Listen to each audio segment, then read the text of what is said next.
তার মানে এদেশের নারী নারীর শত্রু। এই যে আমার একটা মা বললো না যে আমার ছেলেরা দেখে না, কেন ছেলে দেখবে না? আমি সন্তান, আমার মাকে আমি না দেখলে তো আমি জান্নাতেই যেতে পারবো না। না, হতেই পারে আপনারা এখানে আসছেন বলেই আমাকেই সবাই ভোট দিতে হবে, এটা আমি মনেও করি না। আপনারা, আমি একজন প্রথম, আমার 1 বছর 2 বছর হলো রাজনীতির বয়স, আর আমি আসলাম আর আপনারা ভোট দিবেন আর আমি মেয়র হয়ে যাব, বাংলাদেশকে এত সহজ আমি মনে করি না। কিন্তু আমার মা বোন যদি 5 জন আমাকে ভোট দেয় তাহলে আমি জিতে গেছি। 5000 এই রাজশাহী সিটিতে যদি আমাকে ভোট দেয় তাহলে মনে করব 5000 মা বোন আমার প্রতি বিশ্বাস রাখছে। পরের বছর আমি এই বিশ্বাসকে আবার ডাবল করে নেব ইনশাআল্লাহ। কিন্তু আমি এই লড়াই থেকে ফিরে যাব না ইনশাআল্লাহ। আমাদের জনপদের, আমাদের মায়েদের, আমাদের নারীদের ভাগ্যোন্নয়নের জন্য আমরা লড়াই করব।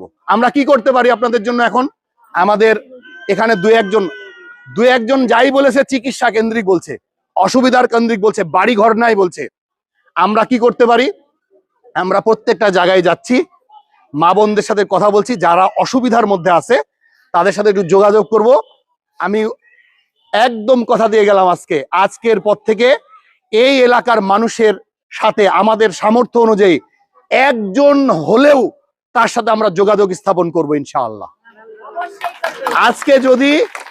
আজকে যদি এখানকার সব নারীর দায়িত্ব আমরা না নিতে পারি, কিন্তু আপনারা যদি বলেন এখানে সবচেয়ে কষ্টে আছে অমুক মহিলা, আপনি ওকে একটু দেখেন, তাহলে আমরা চেষ্টা করব বিভিন্ন অকেশনে তার কাছে একটু আসার।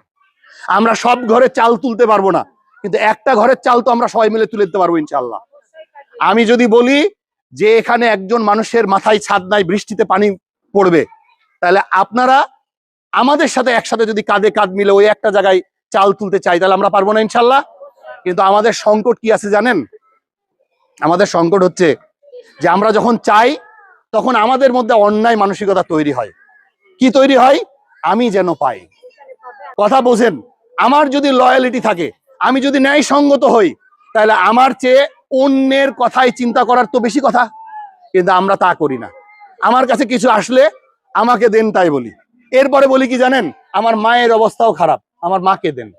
এরপরে বলে আমার জায়ের অবস্থা খুবই খারাপ, একে দেন। কিন্তু আপনার কি উচিত ছিল? আপনার উচিত ছিল যে আমার চেয়ে মনে হয় কারো অবস্থা খারাপ, আমরা তার কাছে যাই।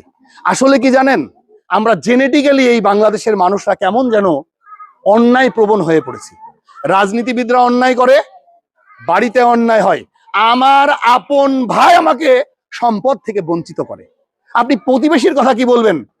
আমার মায়ের পেটের ভাই আমাকে বলে তুই তো বোন, তোর বাড়ির ভিটাতে সম্পত্তি না নেয়াই ভালো।